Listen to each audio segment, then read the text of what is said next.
Hey guys, John here and welcome to Phase 2. So you found one or more audiences that are working for you. Good stuff. But we're still nowhere near calling it a day. Just because an audience is working well in an initial test at a lower budget does not mean it will continue to do so when you try and scale it up. These audiences are just starting points. What we really want to do is get enough data so that the Facebook machine learning algo can find potential customers for us. First, through the use of lookalike audiences, and then with broad targeting later on. And while you could keep your existing campaigns running to keep gathering data, it would likely take a while for you to get the data you need in order to scale effectively. So at this point, we need to put our audiences to the test. It's time to scale up your ad spend, collect more data, and transition out of Phase 2 as soon as possible so that we can utilize lookalike audiences. Let's get to it. So scaling up your initial interest is a relatively straightforward process. What we're going to do is take the 3 best performing ad sets from the previous testing phases and then duplicate them into a new CBO campaign. Now for those of you guys who ran the low budget testing method, most likely you won't have 3 profitable audiences, in which case you just need to select your best one and duplicate it 3 times. Now if you started off with the high budget method, on occasion you may find that more than 3 of your audiences qualify for scaling, having achieved a similar CPP. Preferably, you would want to narrow it down here so that you only end up with 3 large audiences going forward. If this is the case, I would recommend prioritizing the larger audiences and those that received a greater number of initial conversions. These will typically be more promising in the scaling phase and will help guide the machine learning algo in the right direction more effectively. Now, after you've picked out which ad sets you're going to go with, you're also going to want to start using your best performing creative. The best performing creative is pretty easy to find. It's the creative that has yielded the best results overall. An easy way to tell what your cost per purchase is for a particular creative is by using the creative reporting feature in your ads manager, which can be accessed via the sidebar. This will save you a lot of time when having to look at multiple copies of the same advertisement and doing the math manually. You can just look at the performance of each creative across all of your ad sets. Now depending on your spend, you might have some trouble identifying which is a winner. If you are starting off with a low budget method, there may not be enough data to identify which of your creatives is performing better than the other. In that case, you can go ahead and continue to use both of them for a little bit longer until one presents itself as being more profitable. By around the time each has around $200 to $300 of spend, it should become pretty apparent which one's better. Alright, we're almost ready to go here. The last thing we'll need to do is determine the budget of your new CBO. To determine how aggressively you want to scale, you'll want to take into account a few different things: your initial performance, your starting budget, your audience size, and your bankroll. The thinking process here is pretty basic. If your initial performance was fantastic, you'll likely be safer scaling up high than if it was borderline break-even, especially if your audience size was also quite large.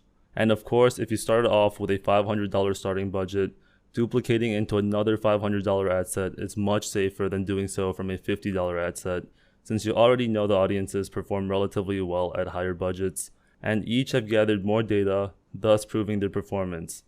Most importantly though, you should take into consideration your bankroll.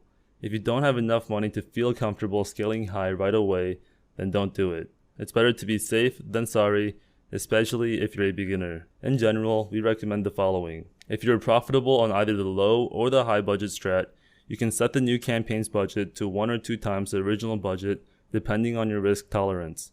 If you're break-even or barely above break-even, then set the new campaign budget at 50% the original campaign budget. Alright, so now that you know which ad sets to dupe, what creative to run, and what budget to set your CBO, let me just illustrate exactly how the setup will look like. The setup looks like this: 1 campaign at your desired budget, 3 ad sets inside the campaign, either 3 dupes of your best interest or 3 different high performing interests, and then 2 ads per ad set. Alright, so once your setup looks like this, let your ads run and then take a look at the results. Now how you move forward will depend on your performance. So let's break things down, starting off with whether or not you're profitable or break even. If your campaign is very profitable, you'll want to increase your daily budget. As a guideline, you can refer to these breakdowns. If your cost per purchase is less than 80% of your target cost per purchase, then you can double the budget. If your cost per purchase is less than 70% of your target cost per purchase, you can triple the budget. And if your cost per purchase is less than 60% of your target cost per purchase, then you can 4x the budget. Now, as a reminder for those of you guys confused as to what XX% of target CPP means, let me give you an example. If your target cost per purchase is $100, then 70% of your target cost per purchase is $70. Alright, so let's keep on moving forward.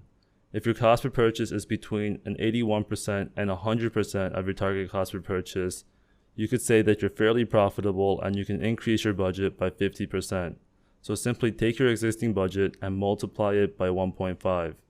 Now, if you're fairly unprofitable, as in your target cost per purchase is in between 101% and 119%, then you can make a judgment call here. You can either keep the budget the same or raise it up by 50%. Typically, you would only want to raise it here if you had reason to believe that the performance was off due to a bad first day and you think it's going to rebound later on. Now, if you're really unprofitable, as in your target cost per purchase is above 120%, then you should probably just call it quits here and then turn it off. It's very unlikely for it to improve significantly enough for it to be worth running.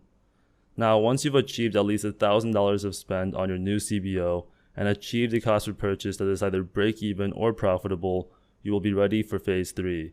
In phase 3, you'll start to test lookalike audiences and attempt to scale while maintaining or increasing in terms of profitability. Now, before you jump into phase 3, I recommend that you take the time to set up your retargeting campaigns.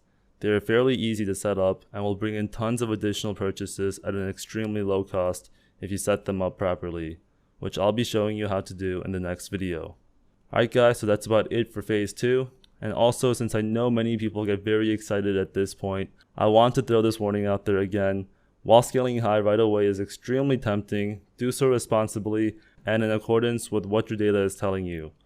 Follow the general guidelines I provided you with, and you should find yourself ready to move on to phase 3 in no time. And of course, if you have any questions about anything presented here, be sure to post in the private Facebook group and I'll do my best to get back to you. Thanks for watching guys, and I'll catch you in the next video.